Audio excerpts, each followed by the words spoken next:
President Tinubu appoints new presidential media advisory team members.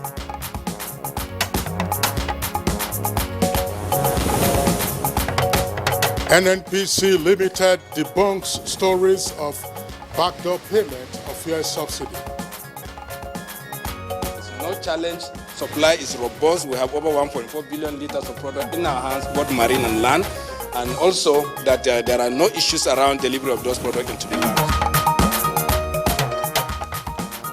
Nigeria's First Lady Oluremi Tinubu receives top female police officers, calls on them to lead efforts to reshape the country. I think this is the time for us to do the best we can for women. I'm also looking for ways to contribute in that area.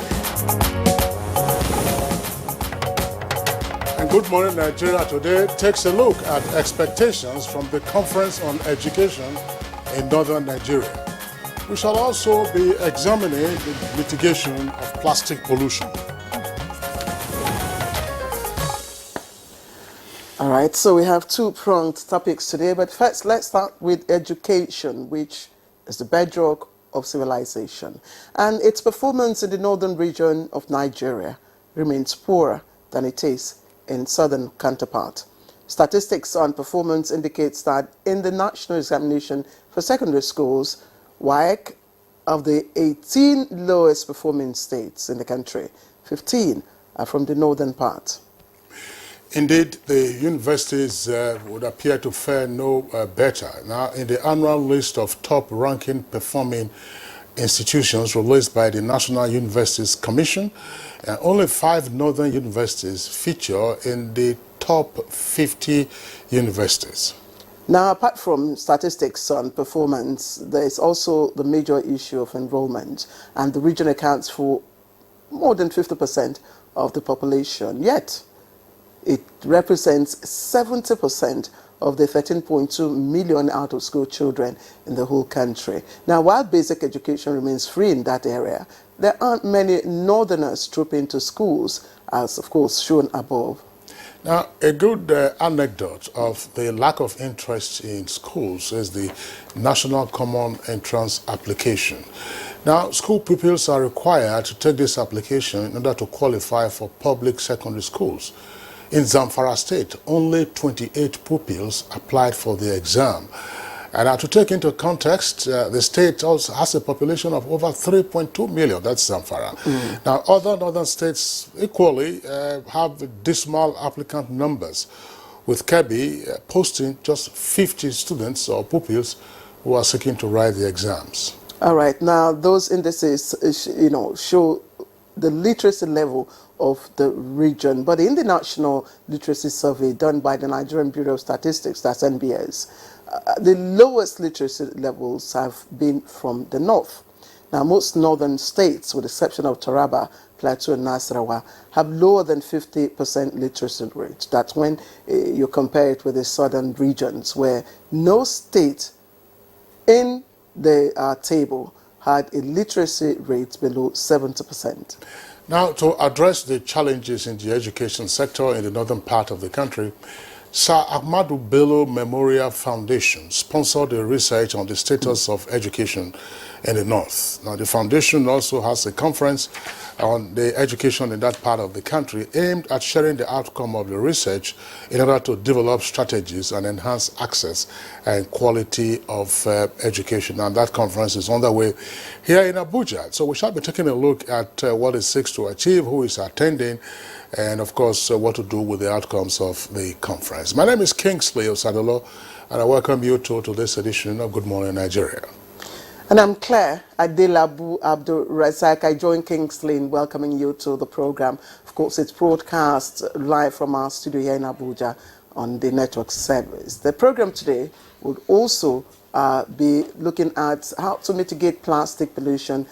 Of course, that will be in the second part of our conversation, but also the health implications. We'll be having, of course, two ladies to join us for that conversation in the course of our program. And just to give you the lineup as usual, we'll be having highlights of the morning news coming up presently. There'll be business news thereafter. Sports and foreign shall follow much later. And of course, newspaper review with Chukwudi Ubaja. But let's welcome Ogochukwuka Honor to give us highlights of the morning news. Ogochukwuka, it's good to see you and welcome to Good Morning Nigeria. Thank you very much, Claire. Good morning to you, Claire and Kingsley. Here is the morning news. President Bola Tinubu has approved the appointment of additional 5 persons to serve in the office of the president under the Media and Publicity Directorate. They are Fela Durotoye, Senior Special Assistant to the President, National Values and Social Justice; Frederick Nwabufo, Senior Special Assistant to the President, Public Engagement; Linda Nwabuwa Ahigbe, Senior Special Assistant to the President, Strategic Communications; Aliyu Audu, Special Assistant to the President, Public Affairs; Francis Ada Abba, Personal Assistant to the President, Special Duties. In a statement, President Tinubu further approves the secondment of Linda Nwabuwa Ahigbe to serve as a Communications Direct Advisor to the President of the ECOWAS Commission. The President tasked them to uphold the highest standard of decorum and decency in their engagements with all members of the public. And now, NNPC Limited has maintained that Nigeria's government is not paying subsidy on petroleum products as being speculated in public. The group Chief Executive Officer of the company, Mele Kyari, debunks rumor over the purported return of subsidy payments after the earlier stoppage while speaking to State House Press Corps in Abuja. And we are seeing there are a number of blockages on our road, crossing products from the southern depots into the northern part of the country, and it takes a much longer time than they do now. They have to reroute the trucks around many locations for them to be able to reach, and that created delays, and that created some supply gap, but that has been filled, and we do not see any of such problems again. The Minister of Labour and Employment, Simon Bakulalong, has assured Nigerian workers that the government is working towards achieving timely review of the national minimum wage in order to sustain industrial harmony and enhance prosperity. The minister, while speaking at the Pengasin Week in Abuja, said the renewed hope agenda of the president places priority on harnessing the economic potentials of the nation under a productive labour environment. As we stand at the crossroads of energy transition and calls for greener sources of energy, it is imperative that we come together to chart a new course of an inclusive and a just energy transition, such a way that countries like ours, which are resource dependent, can be protected. We can use the resource of today to build the infrastructure of tomorrow. The National Emergency Management Agency, NEMA, has deployed search and rescue officers to the states of Adamawa, Taraba, Benue, Nasarawa, Kogi, Niger, Anambra, Delta, among others, following the release of water from Lagbo Dam in Cameroon. Director General of the agency, Mustafa Habib Ahmed, said the agency has since convened an emergency stakeholders meeting to strategize on best ways of mitigating the likely effect following the release of water from the dam. He said the agency will continue to monitor situations in the dams and the neighboring Nigeria to avert imminent flooding.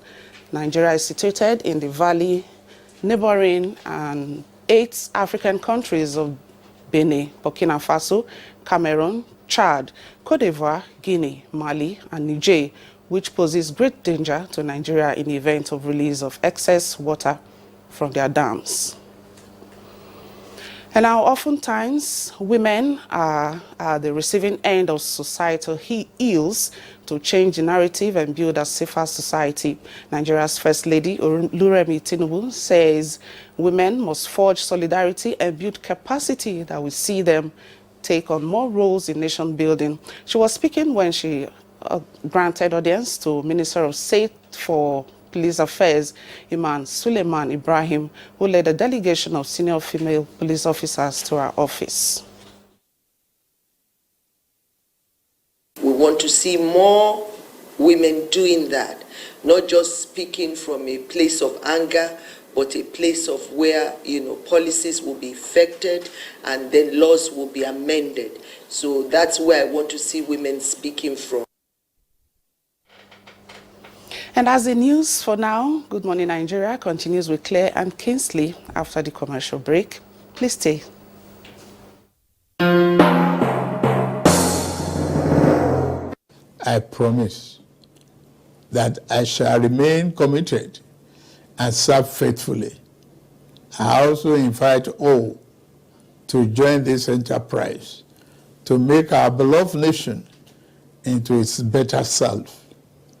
We can do it. We must do it. We shall do it.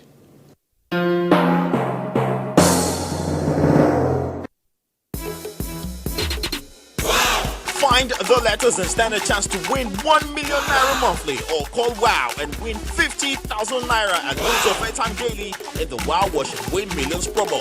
Wow!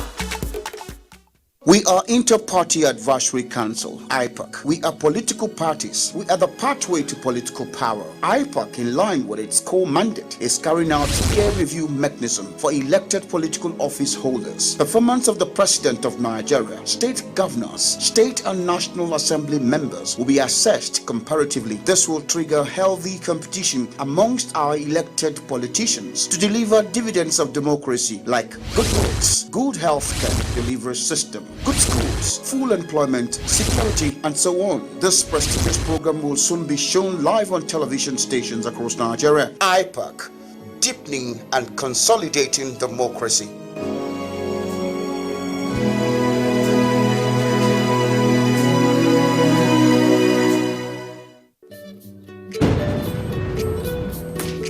Bye, Mom. He's going to play in this weather. Why did you let him go? He might fall ill. And if he doesn't go out for practice, how will he win more trophies? To protect our family from illness-causing germs during the rainy season, we use Dettol soap every day. Dettol with germ defense gives you protection. Rainy season brings a lot of germs, and Dettol soap's germ defense protects you from up to 100 illness-causing germs. Dettol soap is endorsed by the Nigerian Medical Association. Be Dettol Sure. The counsel of our fathers. I will urge and advise our younger generation to use talent and brain to sort out problems, not arms. Nigerian youths, let's build our nation together.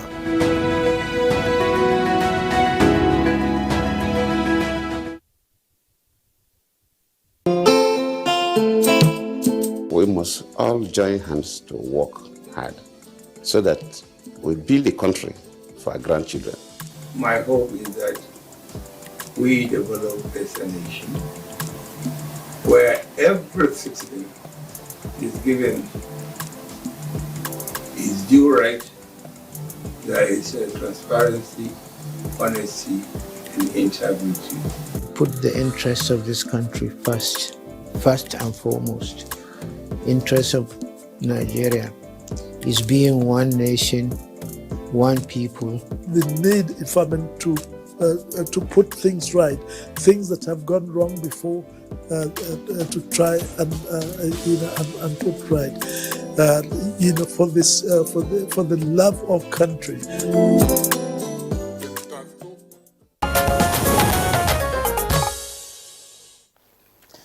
Right, welcome back. If you've just joined in the program, you're welcome. It's Good Morning Nigeria, and we're live from our studios here in Abuja.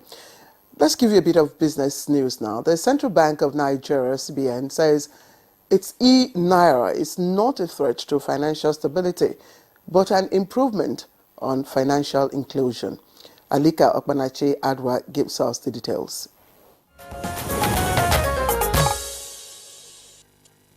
The Central Bank of Nigeria on Monday said the e-Naira is not a threat to financial stability in the country, but an improvement to financial inclusion and to reduce the risk of speculative investments in cryptocurrencies. CBN's Director of Corporate Communications, Issa Abdulmumin, while responding to some news items on some social media platforms suggesting the country's central bank digital currency, CBDC, the e-Naira, is a threat to the nation's financial stability, said the e-Naira structure will continue to evolve and undergo modifications targeted at improving the user experience across all interfaces. He therefore urged Nigerians to embrace the technology for greater financial inclusion.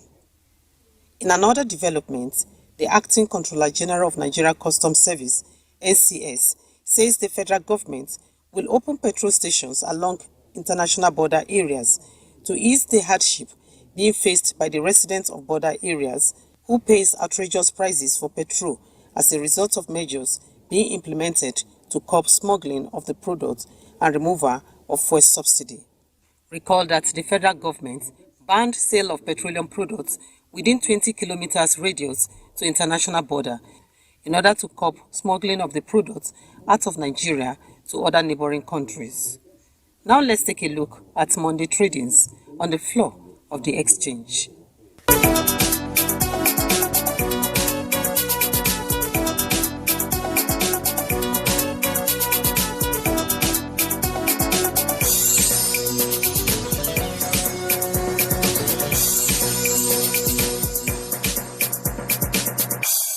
With business news, Alika Okpanachi, Arua.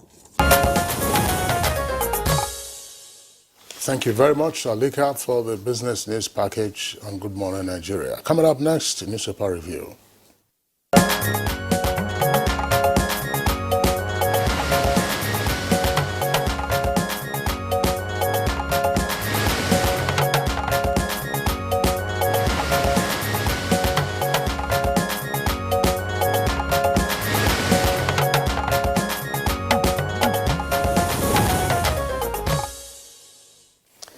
All right, so let me quickly welcome Chukwudi Okole Ugbaja, alias Chooks the boy. Chooks, good morning, and we don't have time. I would have told you something, but let's start with the Leadership newspaper, and the Leadership has a story on insecurity as the lead story. 60,000 schools vulnerable to attacks nationwide. That story is on page 4.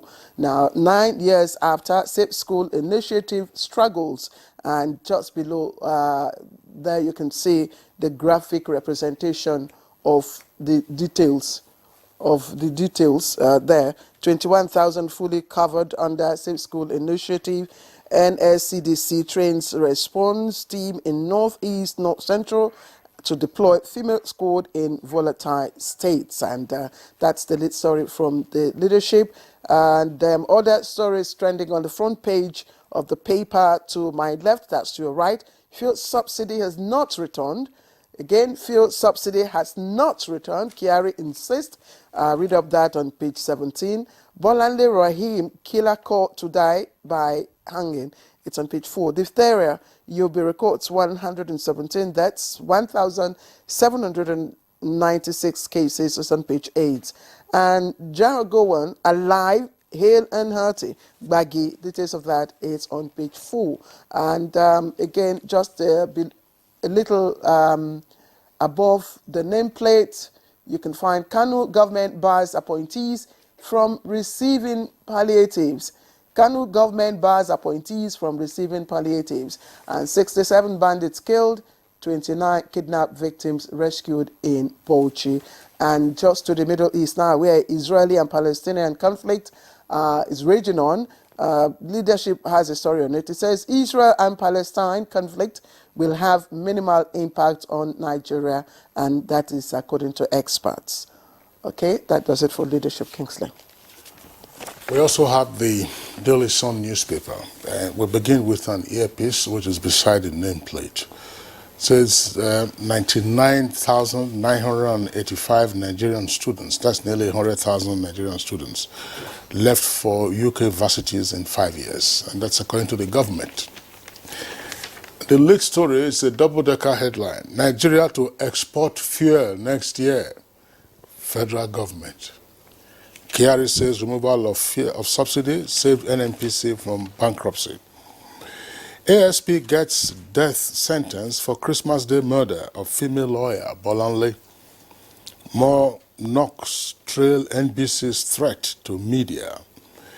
Tinubu appoints 5 more into presidential media advisory team. Atiku mocks. Mba, that's the governor of Enugu State, gets assembly's nod to borrow 170 billion naira for capital projects and others. rules out sale of presidential hotel. IGR, National Assembly, and CISLAC protest indiscriminate tax incentives to firms. Israel plans ground assault as Qatar holds talks with Hamas. Church leaders charge Tinubu to end insecurity. Police rescue 171 kidnapped victims from terrorists in Katsina. Details pages 4 and 27. Chukudi. Thank you, Kingsley. I'll start on a positive note. Nigeria to export fuel next year. But I'm going to quickly say, as much as we are happy this is being said, I'm going to say that it's long overdue, come to think of it. But because gratitude is at the heart of human development, we say, thank God, things are going to get better. What does it take for Nigeria to export fuel? Even without the coming on stream quite soon of Dangote refinery, we on our own should have been in a position to start, exporting fuel. But then what we have had over the years is unending stories about TAM, turnaround maintenance. I remember right back to the time of David West, the wristwatch man, remember? We've been hearing all those stories. It is time for us to make it a reality.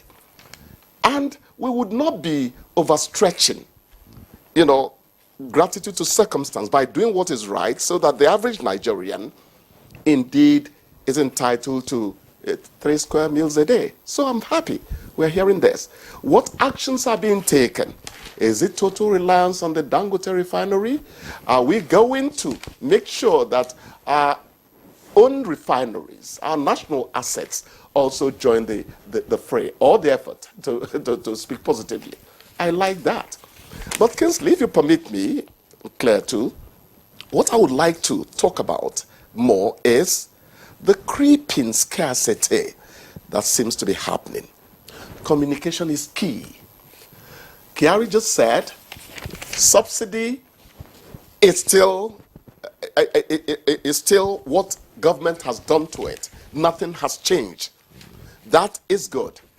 But we need to know what seems to be causing the hiccups in fuel supply at the moment. Again, communication is key. Yesterday, we called the president a prolific negotiator. I was not talking like a sycophant when I said it. I know his track record.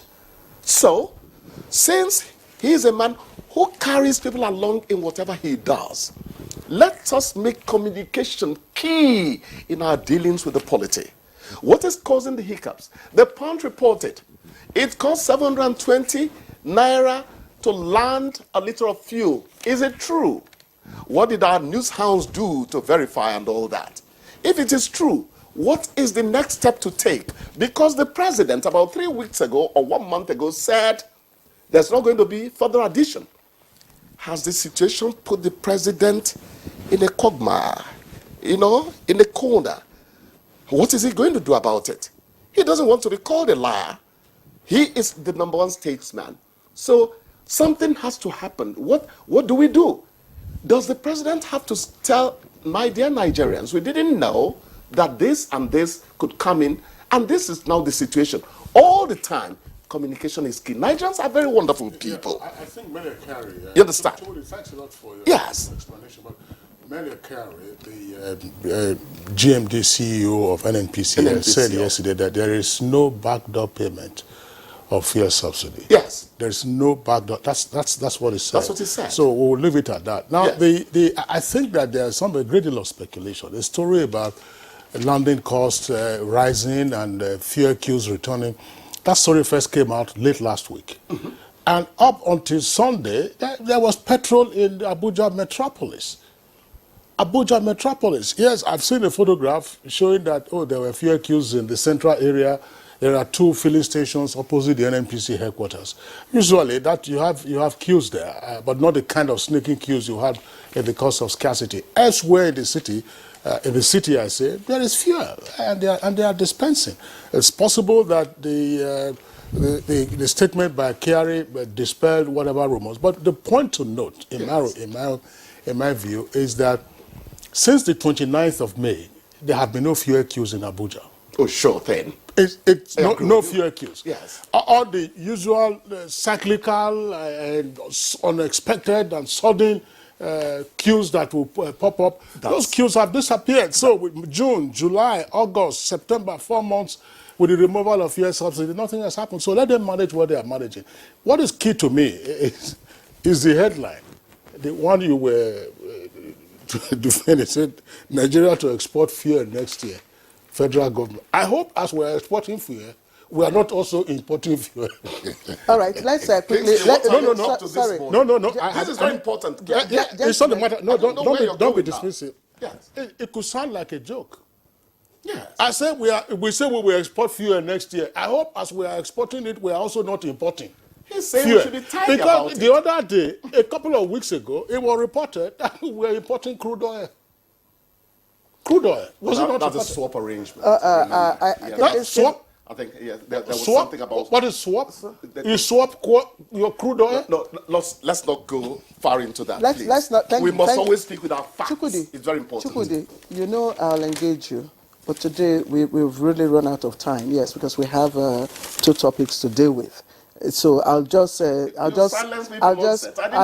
your good morning. Yes, I just save you. But also worrisome development is the story on leadership front page on the vulnerability of 60,000 schools to attacks nationwide, and I think we shouldn't take that lightly. But Chukwudi, we should also make a comment before we sign up, because this is a human interest story, and it has been on since Christmas Day last year, when an ASP, an Assistant Superintendent of Police, who was part of a police team at a checkpoint at Abuja in Lagos, that's on the Lekki Peninsula, opened fire unprovoked on a lawyer who was pregnant, 41 years old, Bolanle Rahim, shot her dead in cold blood. And of course, the patrol team or the police team then took to their heels. Eventually, the team and other persons who were there were arrested, questioned, and it was identified that it was the ASP Vandi who fired the fatal shot. It was arraigned, and of course the trial went on. There was earlier no case submission, which was dismissed by the court, and then the trial proceeded. Yesterday, he was convicted, sentenced to death by hanging. Of course, he still has a right of appeal to the Court of Appeal and then to the Supreme Court if he chooses. But it's just a lesson that law enforcement officers, do your job. Yes, we are all with you when you are doing your job, but you must have what they also call finger discipline. That's it. All right. Claire, just one. No, we have 30 seconds, please. Vulnerability to attacks is a human thing. All we need to do is to do our jobs. Don't leave it all to the security men. See something, say something, preempt it. Yes, thank you for reminding us. So see something, say something. Chukwudi, thank you. We'll see you tomorrow. Claire. All right, let's go on a short break. When we come back, we'll take on our first topic for conversation.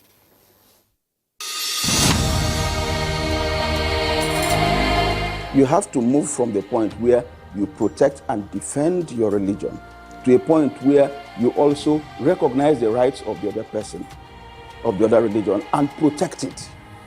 So if I am protecting my own territory and my own people and trying to emphasize their rights and protect their rights, I should also be thinking about how to protect the rights of the others. Both Islam and Christianity recognize and defer to God, and both recognize the temporariness of the life of this world, and that ultimately we all go back to God for the day of reckoning, when everybody will render an account of his life on this temporary abode.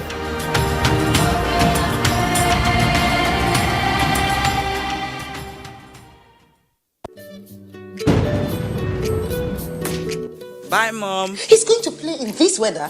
Why did you let him go? He might fall ill. And if he doesn't go out for practice, how will he win more trophies? To protect our family from illness-causing germs during the rainy season, we use Dettol soap every day. Dettol with germ defense gives you protection. Raining season brings a lot of germs, and Dettol soap's germ defense protects you from up to 100 illness-causing germs. Dettol soap is endorsed by the Nigerian Medical Association. Be Dettol sure.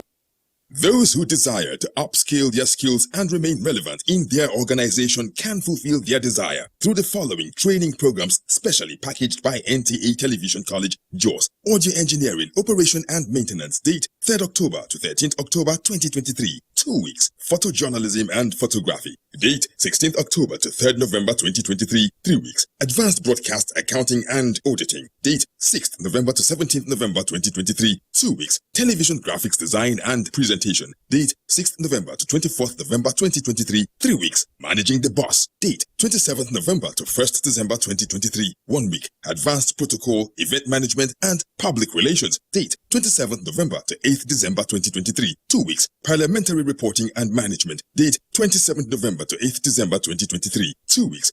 The course fee for the 3-week course is 150,000 naira per participant. The fee for the 2-week course is 120,000 naira, while the course fee for the 1-week course is 100,000 naira only, accommodation inclusive. The venue for all courses is the serene and secure environment of NTA Television College near Old Government House, Rayfield, Jos. For more inquiries, please call 0803 079 5335 or 0806 980 9807. NTA Television College, Jos, training you to be the best you want to be. In a fleeting moment, our journey of 63 years began, a tale woven in the fabric of a single day. Through tempests and tranquility, we've stood united, an unbreakable bond that time can't fray. Our diversity is a vivid mosaic, each thread weaving an attraction so divine. In our multitude, we find our strength, the envy of every horizon we align. As we count the years in numbers, our growth is witnessed, steadfast and sure. Let the drums resonate, a rhythmic celebration as Nigeria turns 63. Our aspirations ever pure. Happy Independence, Nigeria.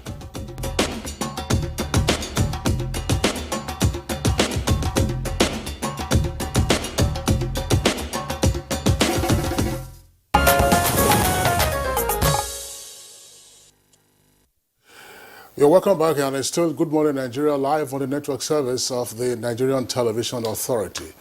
In 2018, Coca-Cola Nigeria Limited launched an ambitious strategy called World Without Waste in order to drive systemic change through a circular economy for packaging.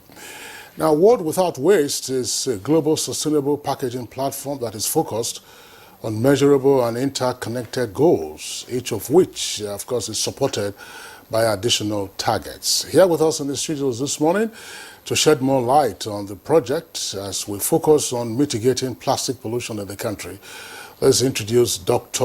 Adedolapo Fashawe, Mandate Secretary in charge of FCT Health, Human Services and Environment Secretariat. Dr. Fashawe, we're glad to have you on the program this morning. Good morning. I'm glad to be here. All right. We also have here with us Nwamaka Onyemelukwe. She's Director of Public Affairs, Communications and Sustainability for Coca-Cola Nigeria Limited. We're also glad to have you with us, Nwamaka. Thank you for joining us on the program. Thank you. I'm glad to be here. All right, so let's begin with the Director of Public Affairs and Communications at Coca-Cola.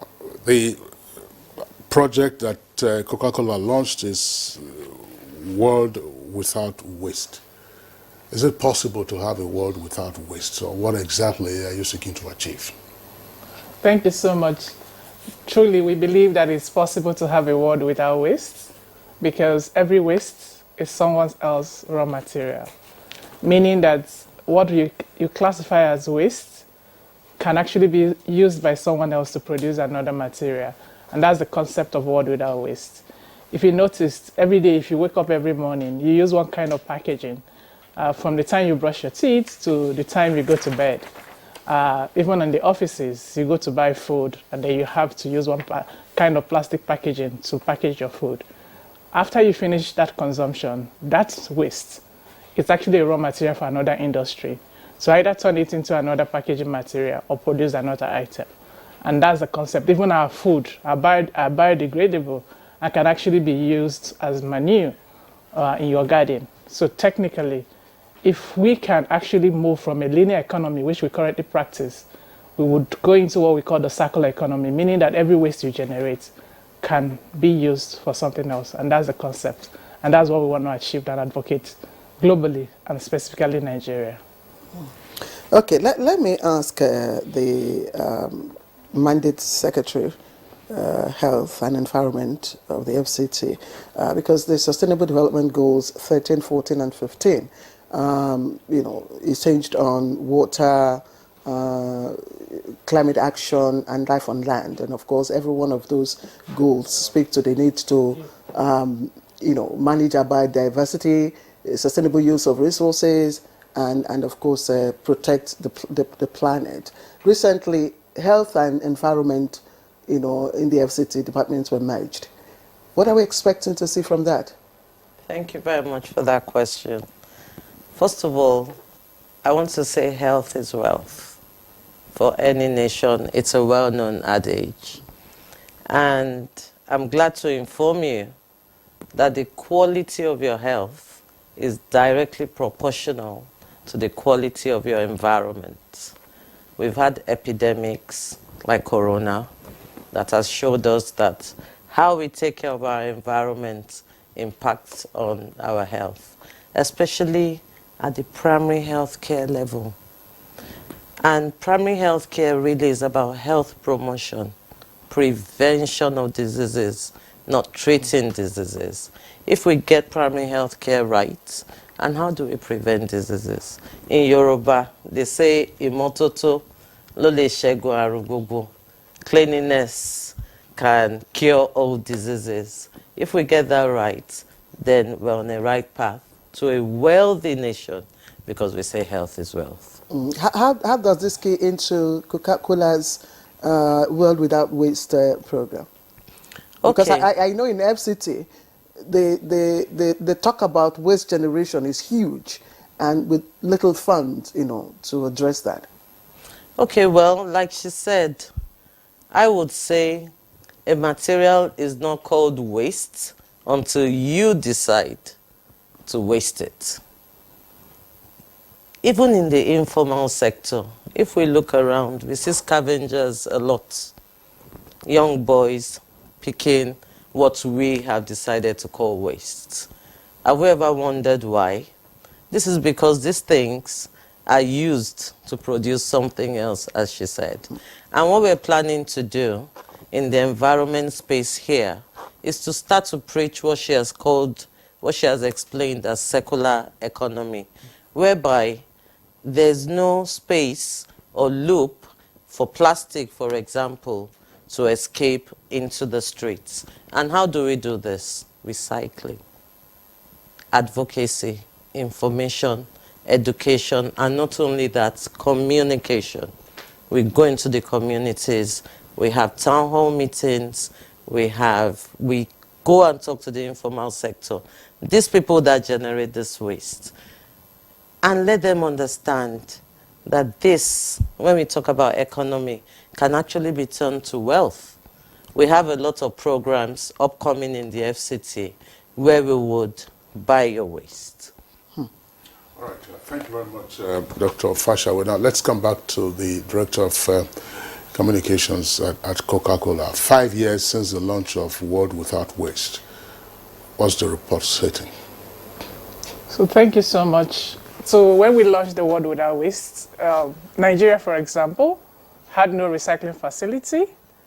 There was no concept in terms of who uses these materials that we call waste today to produce another thing.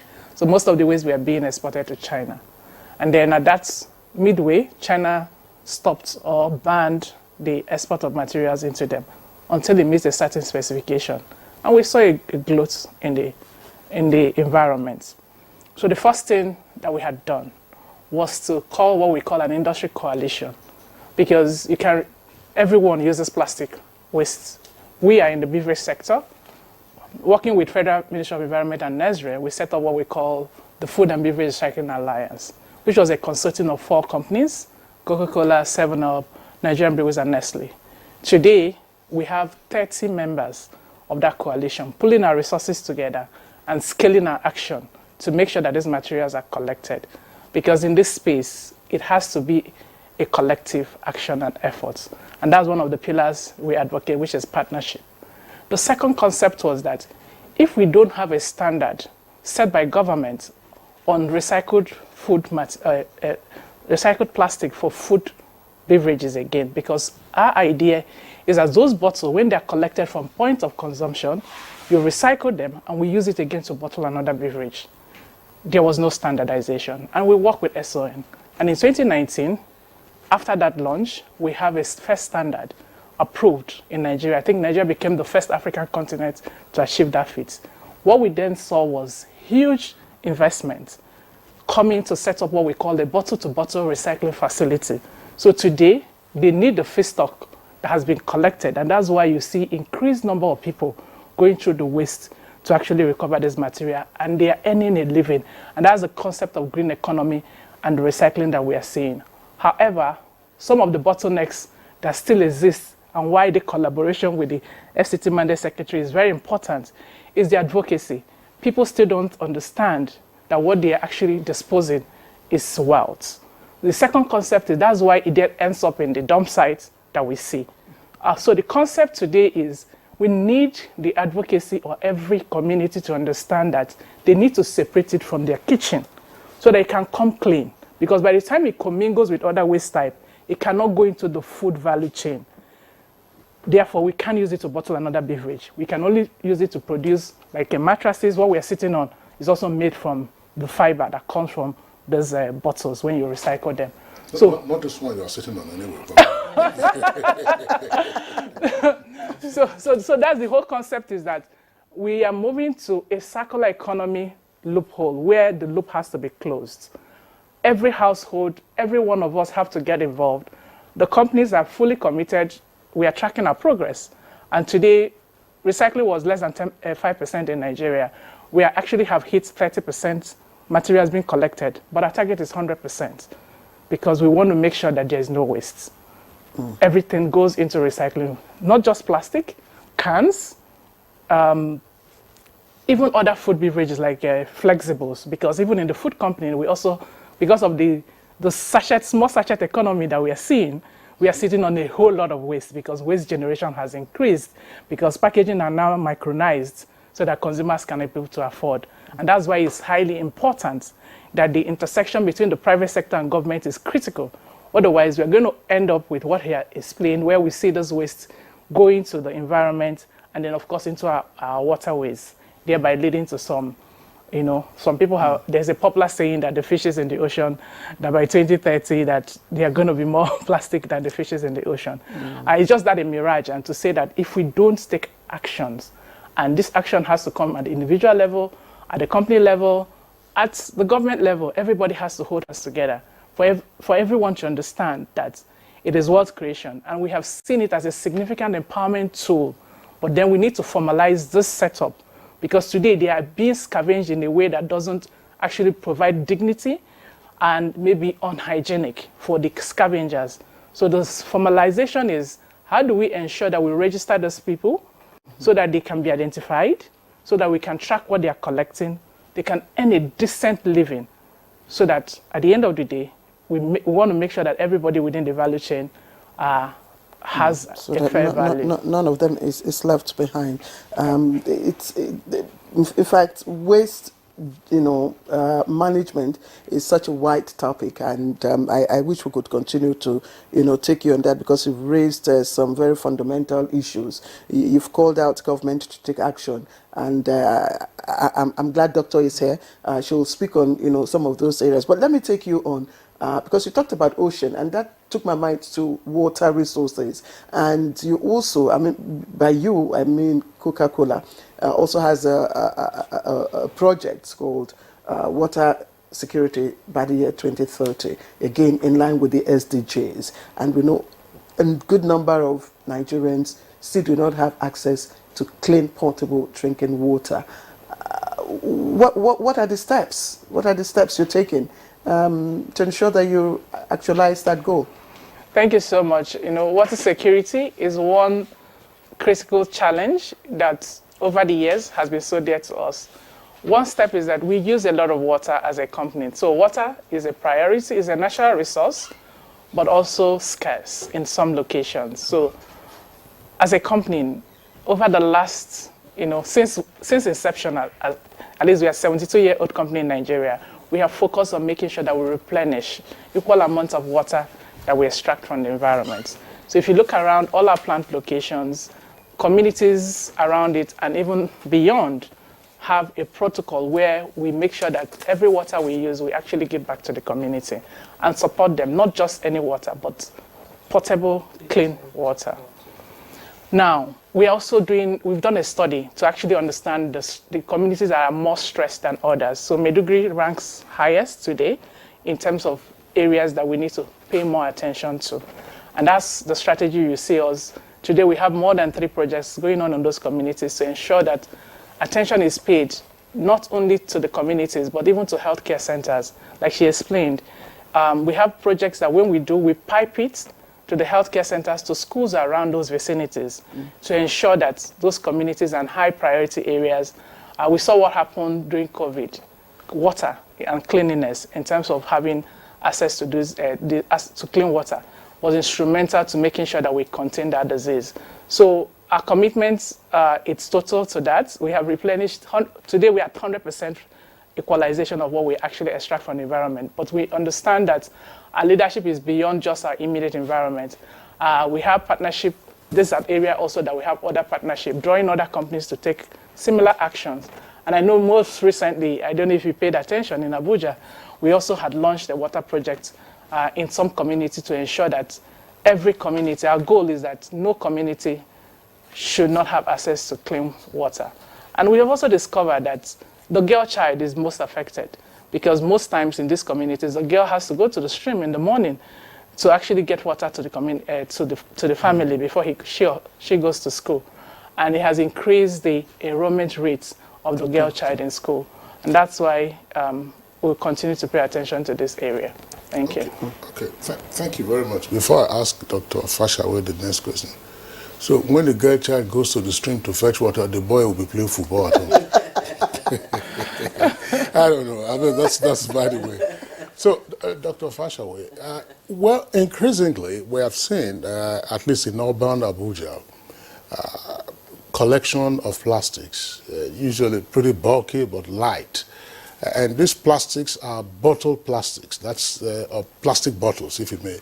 That's what I've observed. The sachets that they use for so-called pure water, I don't think anybody's talking about that. Anybody's focusing on that. The other plastic wrappers that you have for candies and the confectionery, nobody's also talking about that. So tell us, what is on the agenda to ramp up waste collection, particularly with respect to plastics, and then increase the awareness, public awareness, as to how to properly separate these items for efficient collection and disposal? So you took the words out of my mouth. That's why I'm asking you. Agenda, awareness, information, education. We found out that normally government talks at people. What we're going to do different now is communication, two-way feedback. And now, apart from the economic value of plastic, there's also the downtime, health impacts of improper disposal. Plastic is impermeable to water. It's that single material that water cannot pass through. Now, if we throw it indiscriminately into our drains, you know what happens when it rains? It hits water. If it hits plastic. Water hits plastic. If it cannot pass through, it has to go back. And that's when we start to have flash floods or stagnant water. This stagnant water is a good breeding ground for mosquitoes that cause malaria. It's a good breeding ground for bacteria that cause cholera and so many diseases, ringworms. Even the plastic in the water, like she said, when the fishes eat it and we eat these fishes, we found microplastic in human blood, even in breast milk. So because I will have to hurry up with it, yes, because we're running out of So time. we use health, education, and we use community engagement to let people understand that improper disposal of plastic is harmful to the environment and to themselves. Okay, I believe there will be a new, twist to the form of communication, because people have been talking. I know that. Just before we let you go, Nwamaka, I'd like for you to talk to us on climate change, specifically emission. We've got our own contribution to the reduction of emission. COP27, Nigeria made a commitment, and there's also global commitment. But again, the private sector, I don't want to say Coca-Cola, of the less than 1%, pollution that we release to the atmosphere, organized private sector contribute the most. So how are you addressing that? Okay, thank you so much for that question. I believe it's a global topic, and Nigeria is not lagging behind, I must say. We have a 2060 agenda, but even us as private sector is much closer, 2040 agenda. So if you look across our value chain, so first of all, it's actually do the analysis to understand your carbon emissions and how you can actually reduce that. Most private sectors are doing that, but I will speak specifically from Coca-Cola's perspective. A manufacturing facility, we have 8 manufacturing facilities, and we actually transit into renewable energy. Definitely we can't do 100%. 5 of our plants has actually generated 50% of their power consumption is coming from this renewable energy. And definitely logistics is another area that causes a lot of pollution, because we use, the fossil fuels, and new investments today is a huge investment we are making to transit. So everybody that works for us, not just us, our value chain, people, logistics partners that we have are buying, gas-generated trucks to be able to carry our beverages. And of course, we have a lot of cold chain equipment in trade. So if you notice, if you go to the retail shops, you always see a cold refrigerator of Coca-Cola. So new investment is new technology that actually limits emission and do not use hydrofluorocarbon, that make sure that we reduce our emission. And they are smart fridges and generate a lot of reduced emission. And this is how we are actually taking action. Okay, thank you very much. I was at an environmental conference last year, and one official of Coca-Cola was stated, matter of factly, that as part of Coca-Cola's drive to beat the target for climate change obligations, Coca-Cola had actually reduced the weight of the plastic bottles so that they are not as heavy as they used to be for any of the ranges, including your bottled water. And of course, after that, I started observing. But I was just wondering, because we are out of time now, I know that your program covers probably the entire country, but many would also argue that if you were to go to heavily populated urban centers, you probably could make a much impact, if not quicker impact. I give you an example. In Lagos, where your headquarters are located, take that canal that comes from Obalende and snakes through Onikon, separating from Obafemi Awolowo Way, and then getting onto the 5 Cowrie Creek. Every time you look at that canal, I mean, the Lagos state government tries from time to time to dredge it, but every time you drive past that place, plastic upon plastic upon plastic. Are you going to take that route and say, look, we're going to focus on this place and make it clean? No, definitely. But you also understand that if the inland is handled, then the canal is clean. So as much as, of course, we have a 3-year partnership with Lagos State government to clean some of those canals, but the major action is on the behavioral change and education. Because if people stop polluting, definitely the flood will not carry them to the canal that you're seeing. So it's a tool. Behavioral change takes a while. It takes a while, but we have to start from somewhere. But it's possible. And I was just going to say that most of those plastics, some actually come from out of state.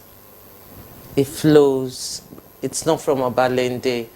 It's hard for people to look in there and just throw it there. It's the waters that bring it. So we have to go to the coastal villages, the villages and settlements around, and take this behavioral change It's and like, mindset. it's like water hyacinth in those days Yes, sir, in Lagos. exactly. So you harvest whatever is there that is polluting your waters. Yes. Isn't it? And we prevent people from sending more. Absolutely. All right, Doctor, I'd like to get your name right now. Dr. Fashewe, right? Yes. Dr. Fashewe, thank you. I would have loved to ask how you hope to tackle the issue of health, and the behavior of some health personnel in the FCT.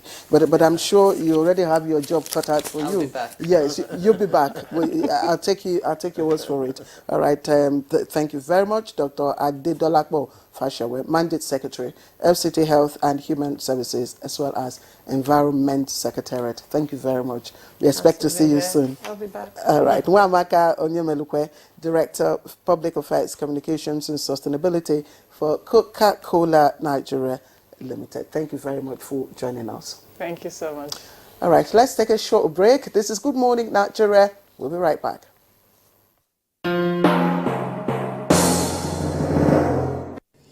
Making the economy more robust by lowering transport costs shall be key.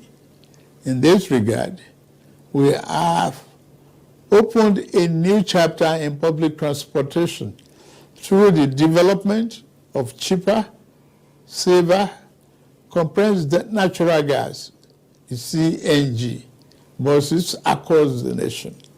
These buses will operate at a fraction of current fuel prices, positively affecting transport fare.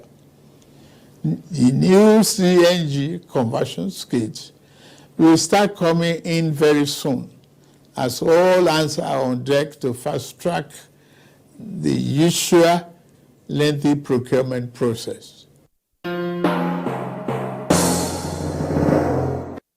Something new is about to hit your imagination of TV. A brand new sundial with StarTime's inbuilt technology. New TV innovation with an inbuilt decoder that connects you to both StarTime's antenna and satellite signal. StarTimes Sundial TV, you can enjoy over 300 local and international channels, 1 month StarTimes highest bouquet for free, automatic system update. More benefits, more affordable.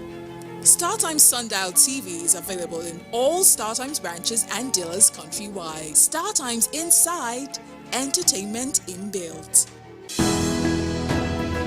The counsel of our fathers. My advice to these young people is please do not take us back to those harrowing days.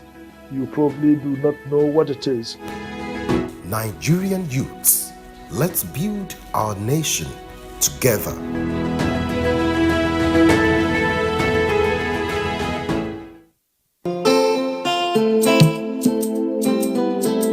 Nigeria means unity. Nigeria means freedom to me. Nigeria means greatness to me. Nigeria is indivisible. There is nothing you can do.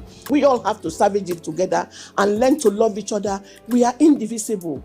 As a mother and a leader, I will always preach for peace and unity in this country, because that is the only thing that will give us progress. Though tribes and tongues may differ, in brotherhood we stand, and it is the woman that does that.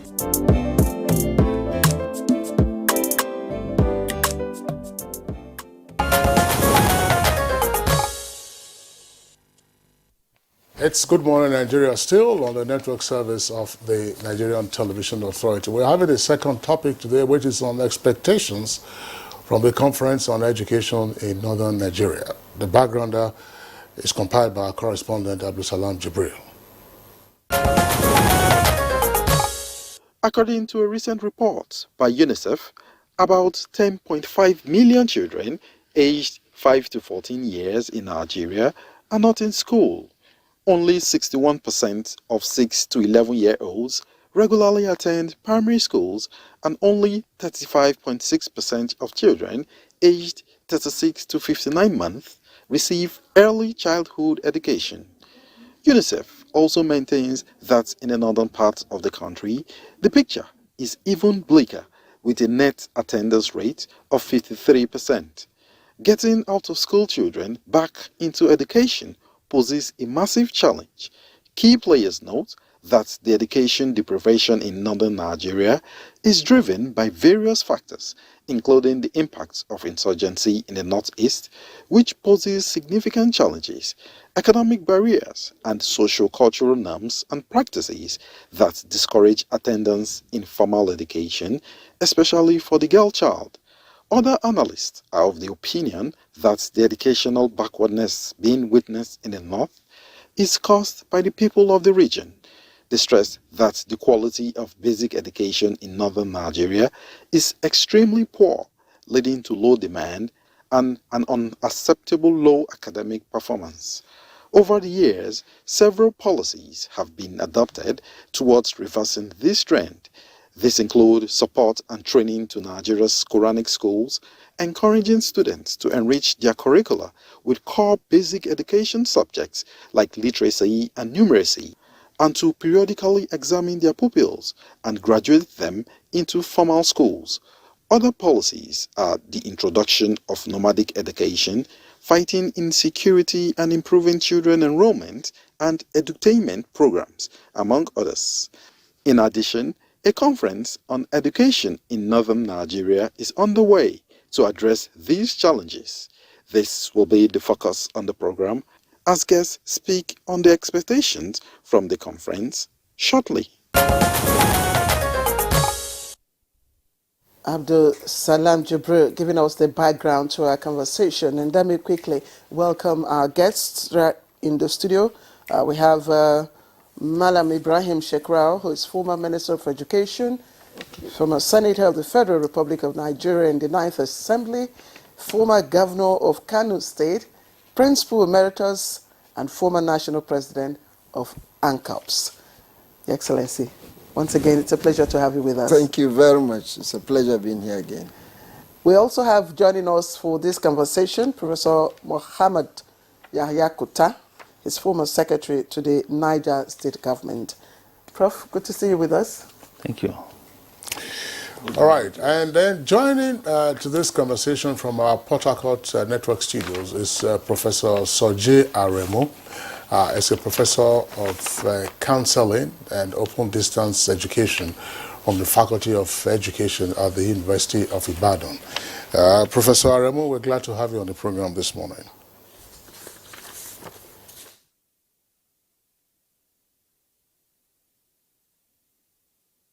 To join you from Port Harcourt. All right, and also part of the conversation today is Professor Talatu Musa Garba of the Faculty of Education, Bayero University in Kano, and a member of the research team of the Sir Ahmadu Bello Foundation that conducted the research. Professor Talatu Musa Garba, glad to have you on the program this morning.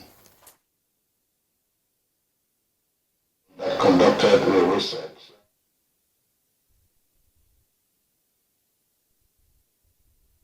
I'm glad to be here.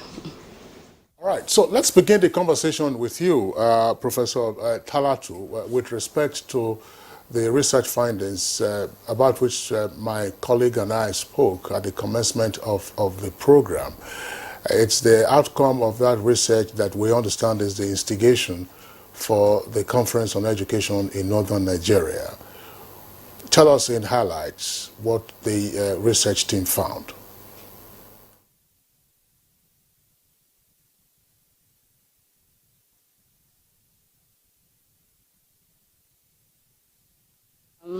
The key findings of our research include the fact that there is inability to mobilize school children of school age, especially the girl child.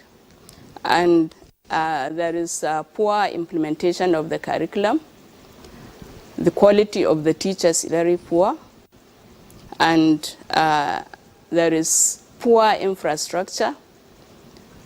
Additionally, poor teaching and learning implements, and there is poor funding in terms of the running the schools, and there is inadequate political will to pursue some of the issues.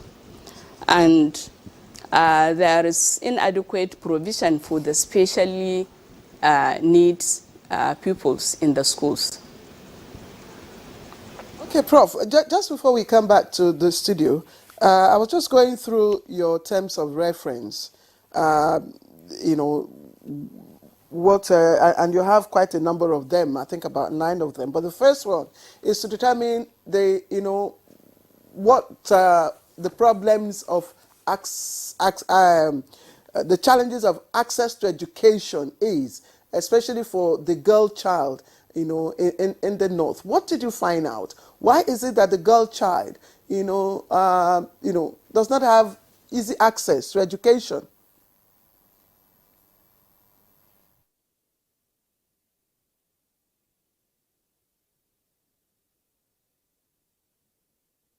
There is a high level of schools dropout, especially with the girl child. And the challenges are more bordering on the fact that the parents are poor and they cannot afford to send the girl child to school. So therefore, they resort to sending them for working just to empower their economic needs.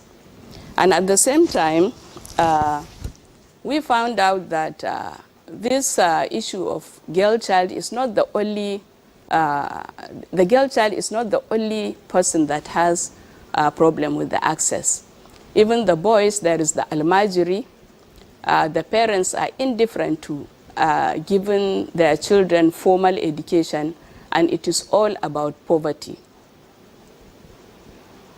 Thank you very much, Professor Talatu. We'll come back to you in the course of the conversation to have more granular details about your research findings. But let's return to our studios here. Professor Kuta Yahaya was earlier introduced, and then His Excellency, the former governor of Kano and former Minister of Education, Senator Ibrahim Shekarau. Let's take this head on, Honorable former Minister. Look, when you take a look at the numbers, the numbers should be of tremendous concern to anyone from all parts of the country. Whether you're talking about out-of-school children, the numbers will range from anything between 18 and 20 million, we understand now. You look at the number of pupil candidates for national common entrance examinations. And sometimes when people are making jest of one another, they circulate these things on social media, but beneath those numbers are actually, some would say, untenable national situations with respect to our focus on education. Is it that we have been paying lip service to education? People just talk about it, and when you look at the highlights provided by Professor Talatu, it tells you that there are systemic challenges that we are not apparently making a dent on. Well, thank you very much. I think this issue of huge number of children out of school has been a problem in the past decades, and it's a concern to every responsible citizen. As we always say, education is about the most important vehicle of development in any nation. And no nation can grow higher than the level of the quality of its education system. I think the problem has been on and on and on for decades. Being part of the system for all my life, you see, part of the problem is the inconsistencies in the government policies, and as a result, which is the byproduct of lack of continuity in governance. We've had several interruptions.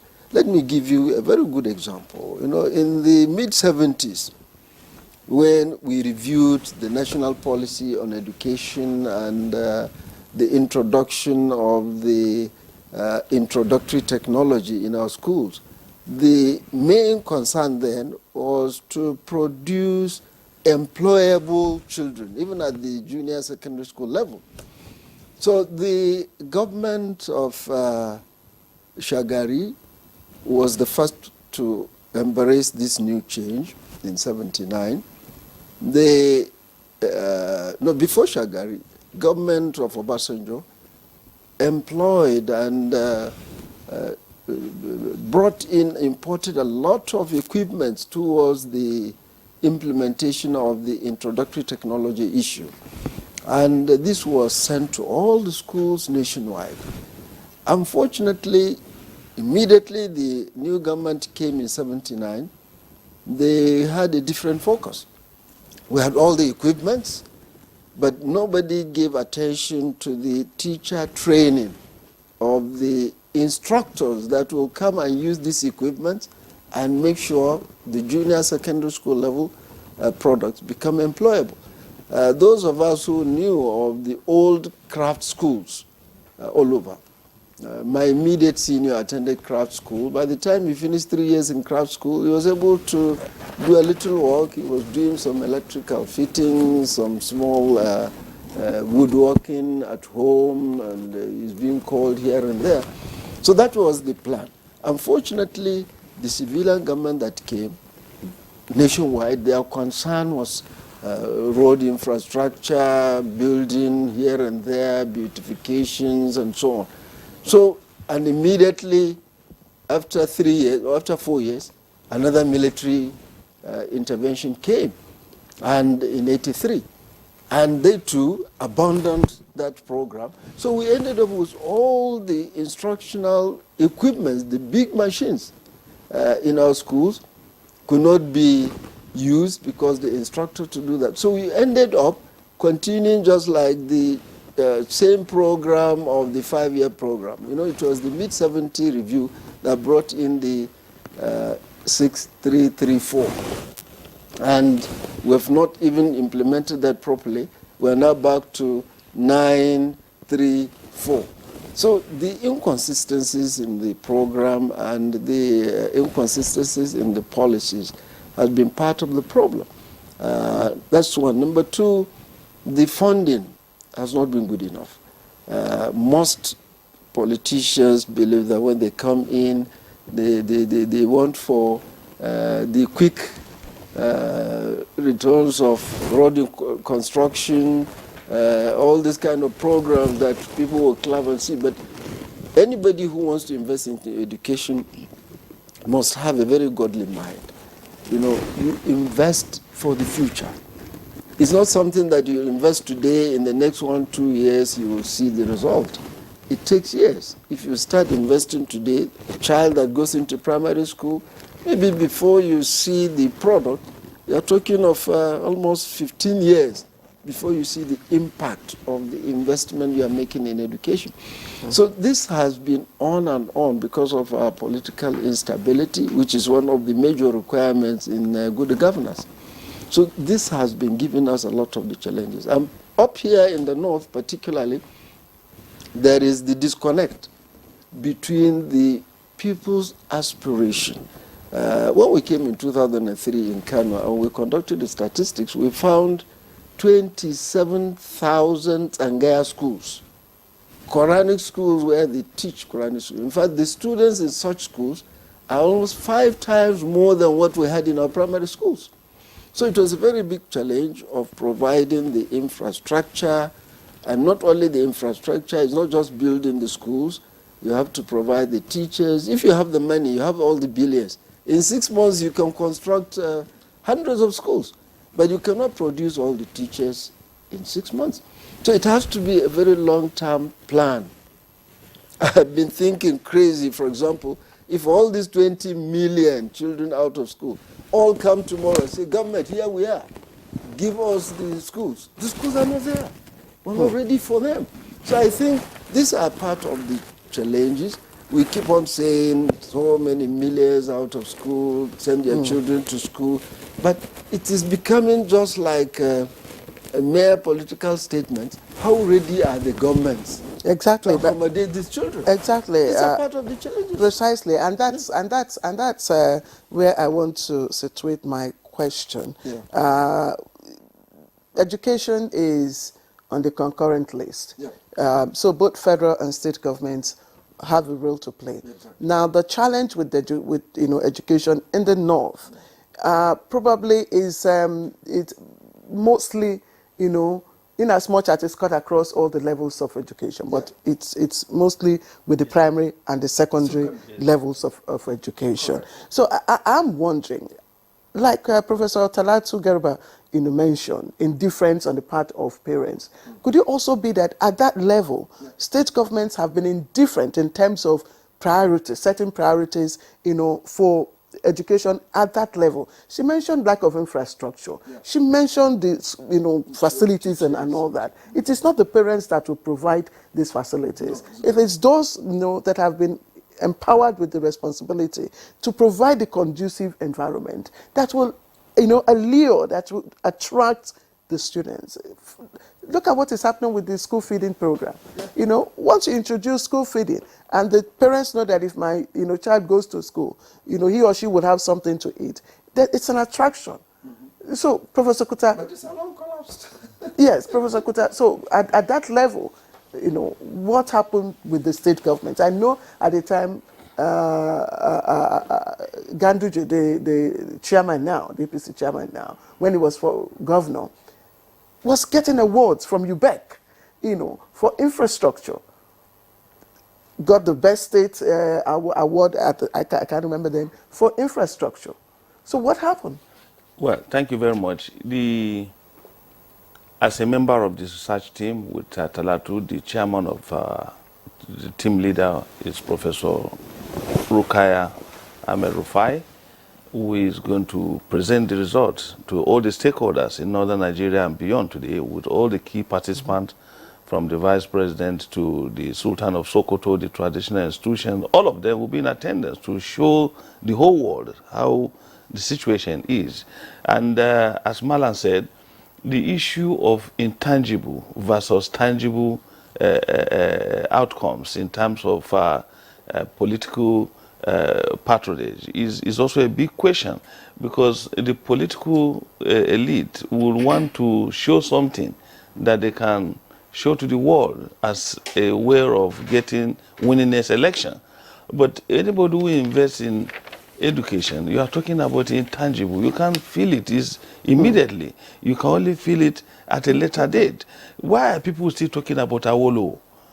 Because Awolowo invested heavily on human capital, and which today some states are known as the knowledge industry. Ekiti State, for instance, Ondo. You can imagine building of Obafemi Awolowo University, formerly University of Ife, was also a function of building the future. Today, you can imagine the impact. So the same thing, Ahmadu Bello today that we are celebrating, did the same. I remember when he was going to build Ahmadu Bello University, there was this question to ask him, is he going to put animals there? Where will he get people? He said, yes, he will do it. Animals will come and become human beings. Today, Ahmadu Bello University is one of the biggest universities in the sub-Saharan Africa. And today we are remembering Ahmadu Bello. So it's a lesson for our political leaders to know that both tangible and intangible investment in human beings is a critical mass in the transformation of our nation. And that is why we are passionate to drive this process, and we appreciate all those who participated in the research that brought about all the issues that Professor Talatu raised. One of the team members, the Vice Chancellor of Bayero University, Kano, Professor Sagir Adamu, was also there. And you can imagine the palpable impact we felt.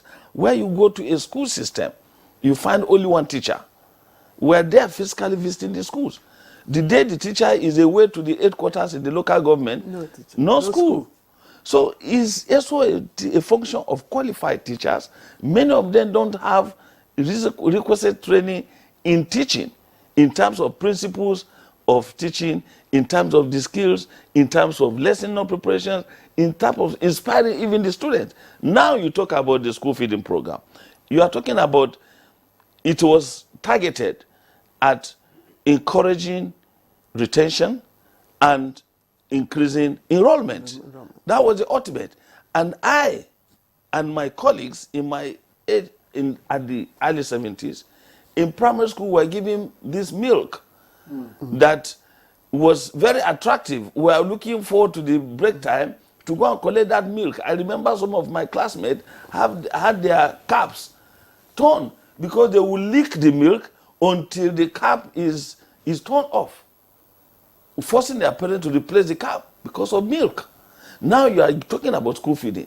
I conducted part of the research in one state. And do you know the impact of that school feeding?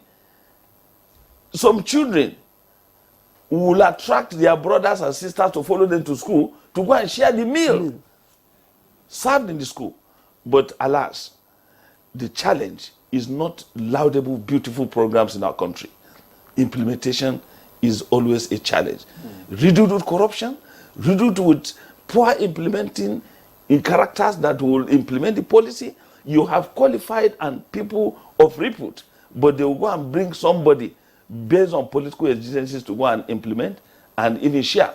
Mana has good examples to show. As somebody who has gone through the mill from classroom teacher to director, a principal, and even ANCOPS, and then to director, to permanent secretary, then to governor. That is why you can see the impact even in governance, because you could feel it. So some of us today are learning from some of the challenges that we will see, and that I am very confident today that the outcome of this conference will be shared by all, and it will change the narratives. Did you also find out, because that's part of my question, why the state chief executives, are also, whether they prioritized, education in the north? Did you also find out the attitude, the behavior of chief executives, As Ajah Talatu said, Professor Talatu said, there is this weak political will to carry out some of these policies. As you said, the chairman of APC, former governor of Kano State, received awards. I know Dr. Bangida Ali also received awards. I was secretary to the government. And that in the process, what happened? Catapult funding to UBEP. You give 1 billion, you get additional 1 billion free. Give one and take one additional. That means you have the possibility of providing infrastructure, learning and teaching environment. But unfortunately, many states, as of today, if you bring UBEC executive secretary here today, he will tell you that they have not less than 50 to 80 billion waiting to be assessed by states. So the political will is a challenge. Take money free. Just give us your own catapult contribution and go and support your business. And then the basic component of our education, the primary and secondary that we investigated, shows that 72% of those, or about 80% of the schools are all public schools. So less than 20% are private or mixed or community schools. In other parts of the country, you have predominance of political participation, religious group participation, but here they are predominantly public. So any level of degradation will affect the quality of the basic education in our country. All right, Professor Kuta, thank you very much. Okay, I see Professor Soji Aremu is back on the screen there. Professor Soji Aremu, this conference on education in northern Nigeria, it's coming at an opportune time, many would argue. What, in your opinion, is it that has been missing in dealing with the dismal education indices from the north?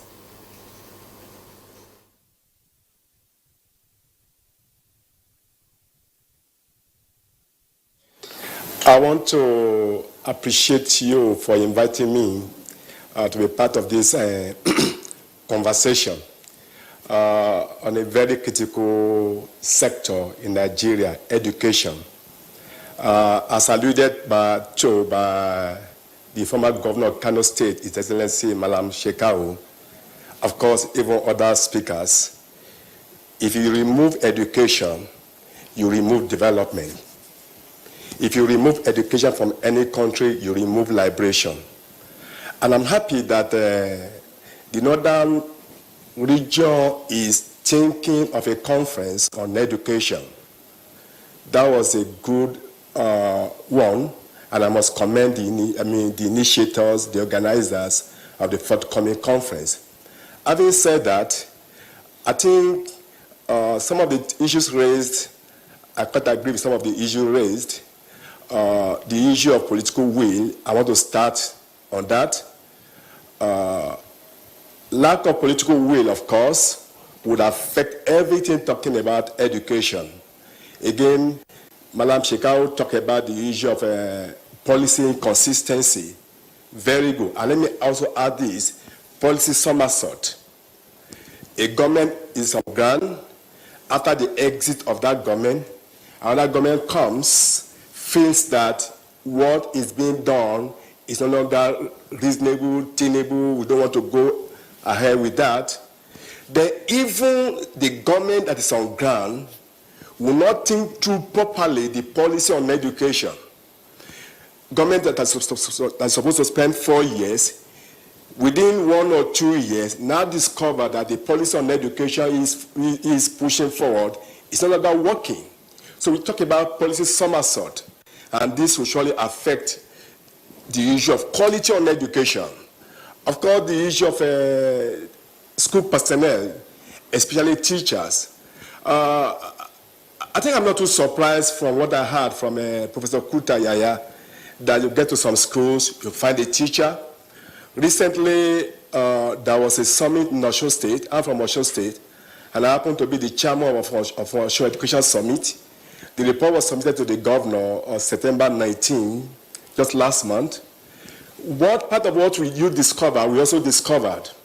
You get to some schools, you find just a teacher and a principal, and you find students there. So what would a teacher do? What would a principal do? So when we now begin to talk about this kind of a thing, even in the north, I'm not surprised, because we also have same thing in other parts of the country. So this will surely not affect, it will affect the quality of education. It will affect performance in academics as well. Of course, the issue raised by the chairperson of that research, Professor Talatu, the issue of funding is there. And this is very important. The question now is, what are we giving to education? If education is not properly funded, they're talking about the infrastructure, books, provision of books, getting students to get to school, getting pupils to go to school, getting them to have that interest in school. Another thing we need to stress is what I later got to know, which we talk about learning poverty. Many of these pupils are in school, yet they are not learning. Why? Because those who are supposed to teach are not there. The supposed infrastructure that should promote teaching and learning, we do not have. Then even the child, the girl child, the boy child itself is not motivated. He or she thinks more of something else. So it's in school, yes, it's not in school. And at the end of the day, this will surely affect performance. They're talking about the issue of curriculum. I think it's about time we begin to interrogate the curriculum in this country, especially at the level of primary and secondary school education. Why at the level of the university, for more is being done in that area, talking about taking through curriculum. But it's not, the same cannot be said in primary and secondary school education. When you have a curriculum that's not appealing to pupils, when you have a curriculum that's not appealing to students, it means that child, that boy, will be demotivated in the first instance. And in so doing, you will not show interest in teaching and learning. And because it's not showing interest in school and teaching and learning, this will surely affect performance. Again, we talk about the issue of out-of-school children. Of course, talking about the different statistics being branded about by our development partners, UN and UNESCO and so on, the question now is, these students that are not in school, they are somewhere else. Is the government addressing what they are doing where they are? And the question now is, the out-of-school children that are not in school doing something else, are we addressing the implications of this, talking about the issue of security? Of course, we know what happens in the northern part of the country, talking about the issue of insurgency and terrorism, where we have mass attack in schools, many of our schools, where pupils supposed to be learning have now become where terrorists are beating. So these are issues we just need to be addressing. So again, let me laud the northern part of the country for coming or thinking through the idea of the conference coming up. There are so many things on ground they need to talk about for us to be able to interrogate the future of education in the northern part of the country. And in so doing, I think we'll be able to talk about how do we get it right, the issue of education in the northern part of the country. And when you get it right in that part of the country, at the end of the day, again, we're talking about getting it right in Nigeria generally, and this will surely help our country. Thank you so much. Thank you, Professor Soji Aremu, for your contribution. We will return to you presently, but let's come back to the studio. And of course, my question will go to the former Minister of Education, Malam Ibrahim Shekarau. And I'm just wondering again, in prioritizing policies for implementation, we must also target those policies, to specifics, to address specific issues. And if I recall, I'm not sure it was, I think it was during your tenure as minister, the Amajiri school system, really received tremendous attention. Amajiri schools were built, all over the place. Yeah. And this was meant to address a particular section of children, mostly nomads, who were moving from place to place and could not be accommodated in the normal formal school setup. What happened? It's surprising that after that, nothing was heard of the Amajiri school system. And those facilities, were left to deteriorate. I think you started by making reference to the Constitution that provided education on the concurrent list. Both levels of governments have to join hands together, federal government, state government, and the local government. That level of education is largely the responsibility of the local government and the state. But federal government came in to intervene. To the credit of the then President Goodluck Jonathan, we were able to convince him, and the government appreciated this. And the understanding was that, as the professor has just said, if they are not in school, they are somewhere else. So those not in school, particularly in the northern part of Nigeria, were in the Zangaya schools.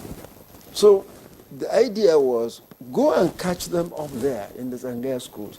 Provide the facilities, support them in the Zangaya schools. Initially, don't even disrupt the curriculum of the Zangaya schools, but improve it and gradually introduce whatever new system you want to bring in. Unfortunately, the same problem of the political will, the state governments, most of them largely, did not cooperate. The federal government business was to come, and it was the state government that identified the location where the schools would be built. It was built through the State Primary Education Board, but unfortunately, most of them, it was their business now to go to the Zangaya schools, collaborate with the operators of the Zangaya schools, and see that these buildings were properly utilized. But unfortunately, after some time, federal government will not be the one to go to every state and recruit the teachers and so on.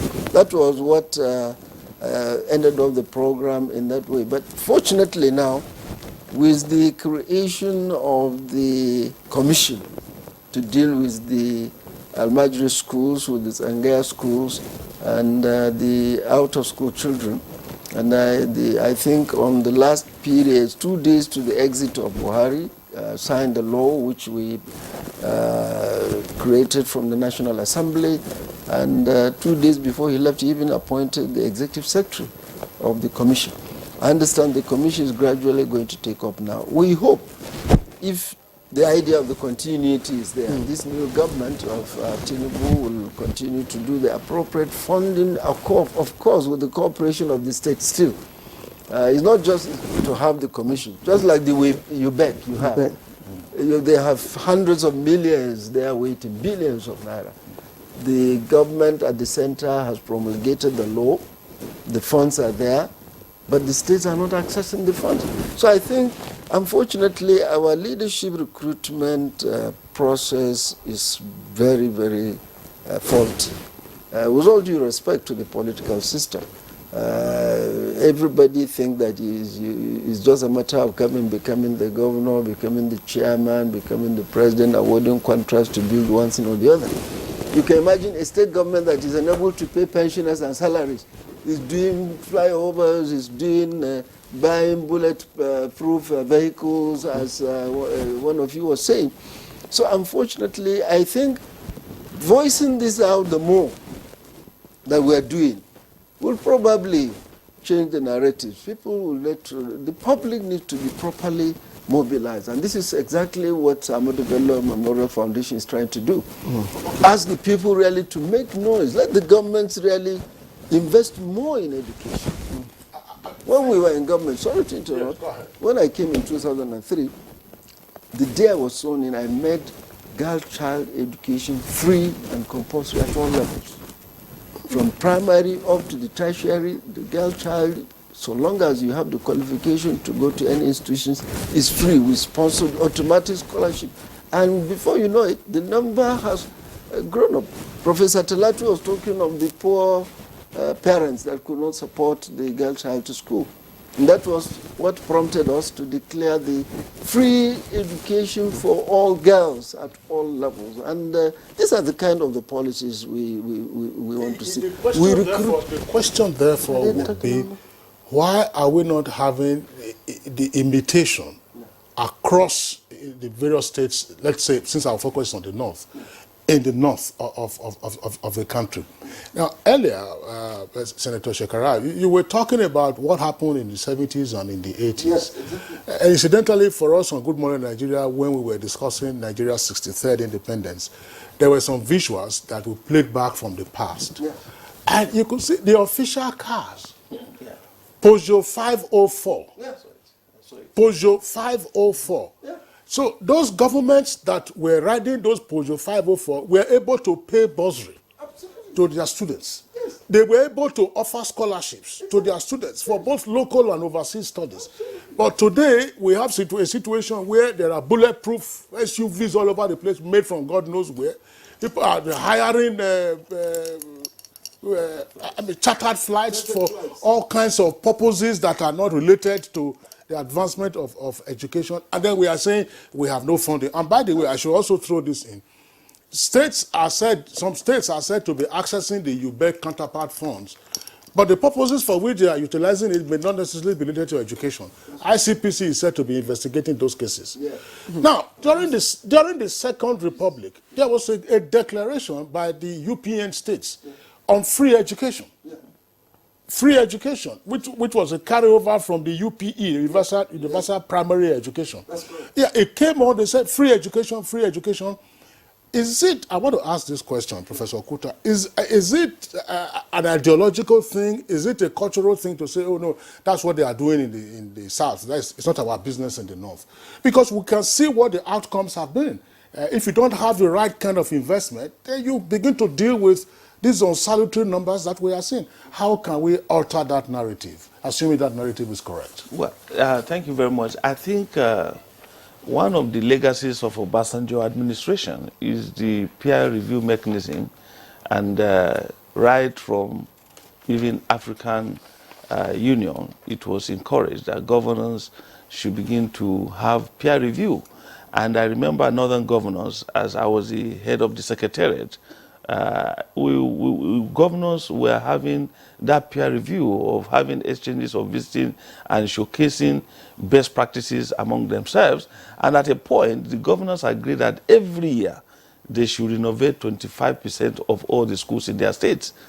And that those are some of those things. So the issue, we now have Nigerian Governors Forum, where the governors, irrespective of their location, whether south or north, they are coming together, they engage, they interact, they share experiences. So I don't think it's the issue of north-south dichotomy, but it's an attitudinal issue. Yeah. I remember my governor, Umar Mohamed Bago, recently revalidated the University of Education in Mina that was kept in abeyance after 8 years. Because where you have shortage of teachers, this is a professionally defined institution that can train teachers so that all these shortages can even happen for the whole North Central states. If you have a problem of teachers, bring them. They can train them. It was kept in abeyance for 8 years. Now it has been validated and is going to say, look, I will do everything humanly possible to provide skill training, to provide ICT-defined educational system so that no teacher will be ICT deficit or digital deficit. No teacher will be vocational deficit so that they can begin to impact this knowledge on the children. So it's going to revisit those also. So back to your question, Kingsley, is all a function of the political will of political leaders who have the fear of God and the fact that one day they will exit this world and they will be answerable. Because you are going to account for every of your actions.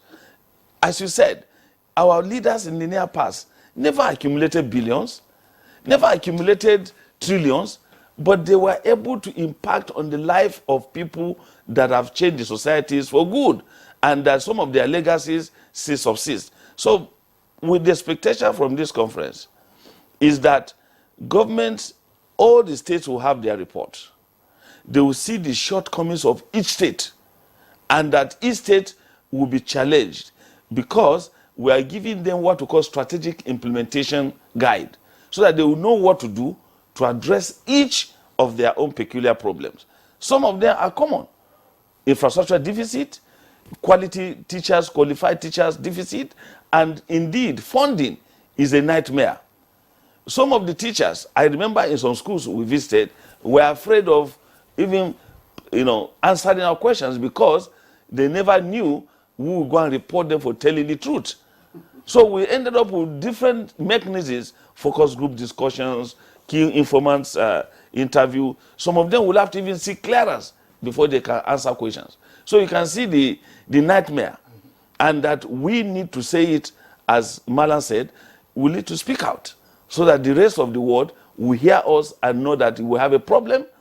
Samuel Bello Memorial Foundation, to support what you say, Kingsley, is carrying out a demonstration school where Tangaya and Western education is being integrated. Samuel Bello sponsors lunch so that when this school will leave Tangaya school in the morning, they will come to the primary school established for them in the afternoon, and they will serve them lunch. And then they go back to their number. So what we are looking for now is funding the dinner so that they won't roam the street. And it's working perfectly. So if all the governors in 19 other states can replicate what Samuel Bello Foundation is doing, it's going to change the narrative.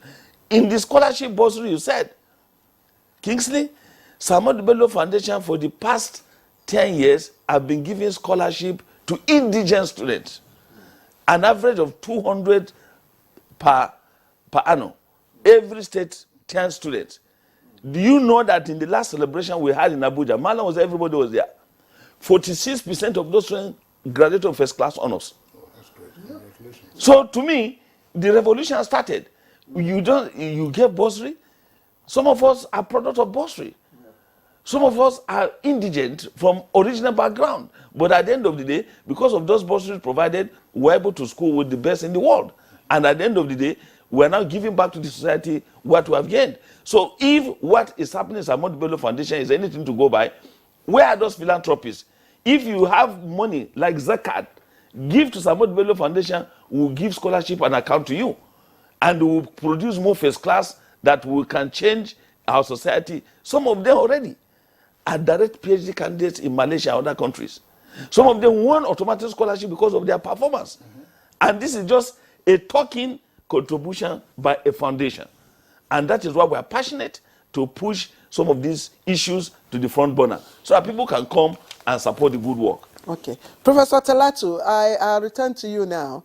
I'm wondering if the school-based management committee, I used to hear, if they are still in existence. Otherwise, I'm wondering if they have gone into oblivion. They're supposed to monitor and make plans and also attract some form of government interest in schools. What did you find out, and what do you think can be done to resuscitate that committee?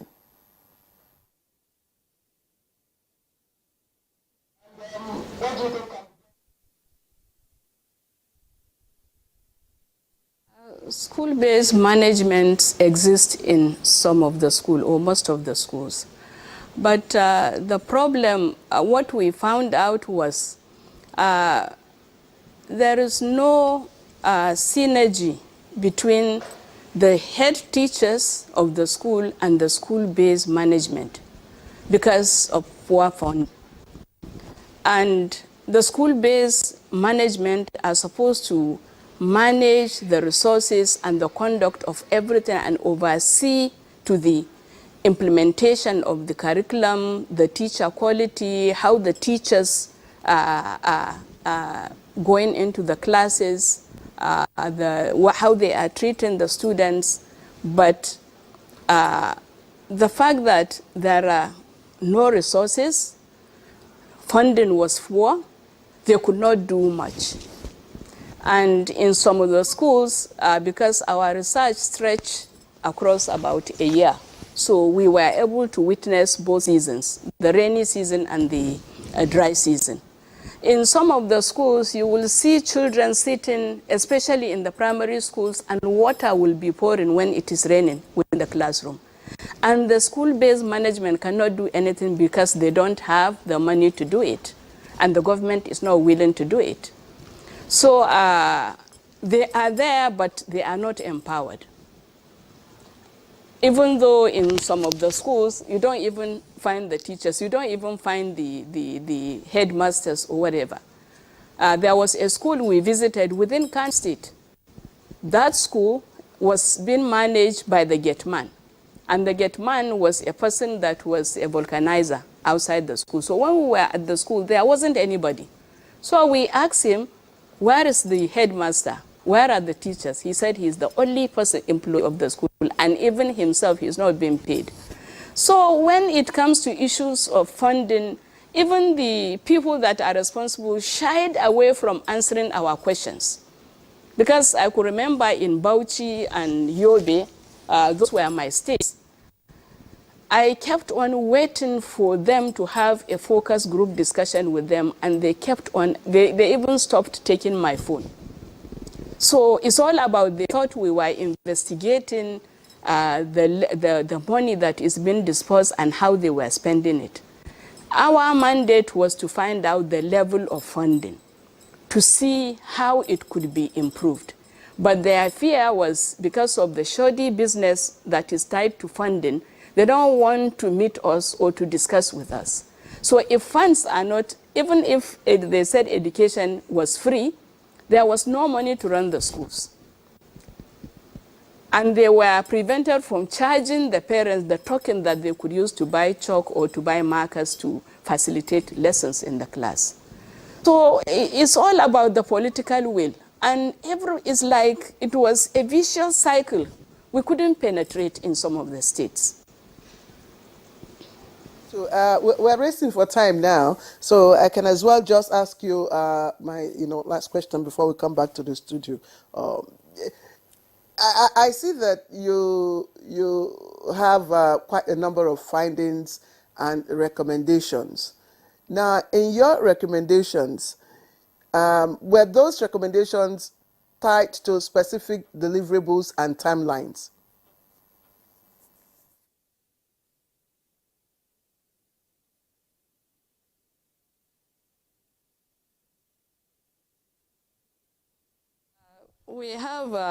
We made recommendations to Sardauna Memorial Foundation that sponsored the research, and all the state governors were members of the Sardauna Memorial Foundation. So the deliverables we gave and the timeline, we are expecting by the time the report is accepted and is being implemented, the timeline will guide the activities or what we were advocating for.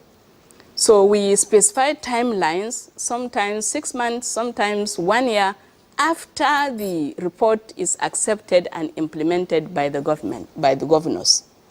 So our expectation is after this conference, the governors will take away the recommendation and they will work with the timeline so that we will start to see improvement in the state of education in northern Nigeria.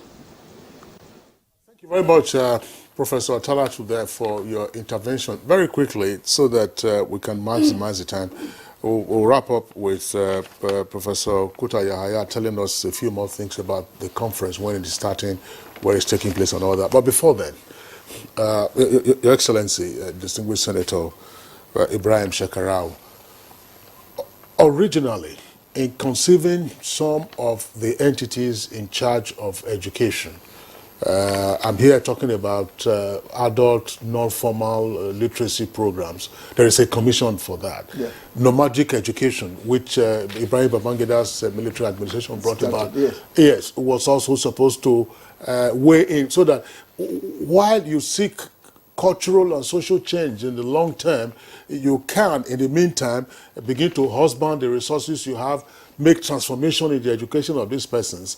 But it would appear, I don't think there's any outcome of any research yet on the efficacy of these bodies, of these commissions, and so on and so forth. How can we put them in the same bracket with the goal, for instance, of fostering higher education outcomes in northern Nigeria in the first place, and then ultimately in the entire country? I think the sum total of it boils back to the issue of funding. I still recall in my period as the Minister of Education, and this was experienced even by my predecessors, the same problem of funding is not limited to the state as well. The federal government too needs to do quite a lot in terms of improving the funding. All of these commissions were poorly funded, especially if you take the nomadic education program. This was a program that was supposed to be almost like a mobile kind of program, moving from one rigor, from one location of the Fulani, and there were even programs to follow them up as they move. After the rainy season and the different season, they move from one point to the other. The idea was to follow them up with the school program. Unfortunately, if you don't have the funds to recruit the teachers, to train them, to facilitate their movement along with the trainees, this crippled off the program. So most of these commissions, even at the federal level, was not being properly funded. You will be surprised that even at the center, the Federal Ministry of Education, we have the inspectorate unit, which is now called the Quality Control Unit or Directorate. You find that a whole directorate at a state level, where you have a director of quality control at state level that cannot have even one vehicle to move around. It's so bad. I recall, time when I was a school principal in the early 80s, we used to have federal inspectors, a team of 10, 15, visited me as far as Hadija, which is about 3 hours away from the Kano state capital. They stayed with me for the whole week. There was no aspect of the school that they did not inspect. From the time you start the school, the assembly, the feeding, some will go to the cleanliness, some will go to the teaching properly in the classroom. And we felt better. In fact, they kept you for 24 hours from one thing to the other. So I think the issue still goes back to the issue of funding. All right, sir. Yes, I have to. Let's just take Soji Aremu in 60 seconds.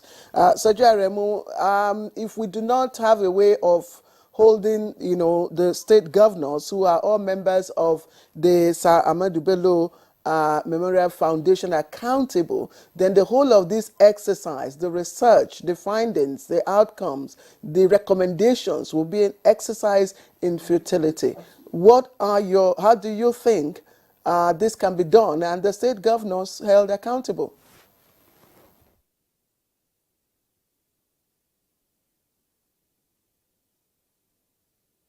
Thank you so much. I quite agree with you. I think the buck stops on the tables of the state governors in the northern part of the country. They have a lot to do in this respect. Making sure that the report is implemented.